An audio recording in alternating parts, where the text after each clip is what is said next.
Rabbi, we just barely escaped with your life when we were in Jerusalem the last time. They have not forgotten about you. They will be on the lookout and they will recognize us.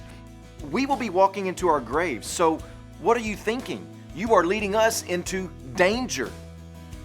This is the disciples' response when Jesus tells them that they are returning to Jerusalem to see about Mary, Martha, and Lazarus.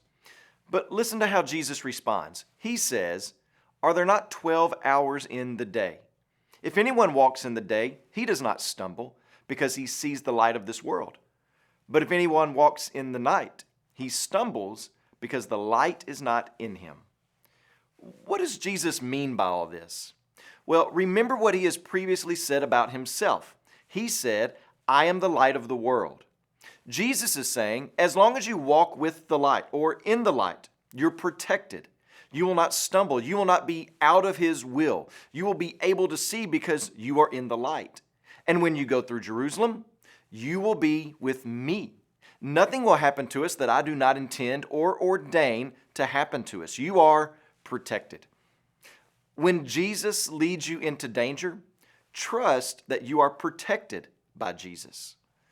Now, that doesn't mean that we can be foolish or renegades when it's uncalled for, but it does mean that we can walk with confidence after Christ. Remember what the psalm says, "Yea, though I walk through the valley of the shadow of death, I will fear no evil, for thou rod and staff, they guide me."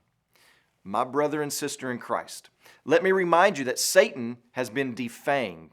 The sting of death has been removed, and though he may sit perched and ready to pounce, never forget that we are not the ones chained anymore, but Satan is chained by the power and providence of God. If you are a follower of Christ, never stop realizing that your faith can and should be deepened, and Jesus rejoices at opportunities to do so, even when those opportunities seem dangerous and unconventional. When Jesus leads you into danger, trust that you are protected by him. As you pray today, please remember Grady Johnson and his family, our missionaries in Mexico.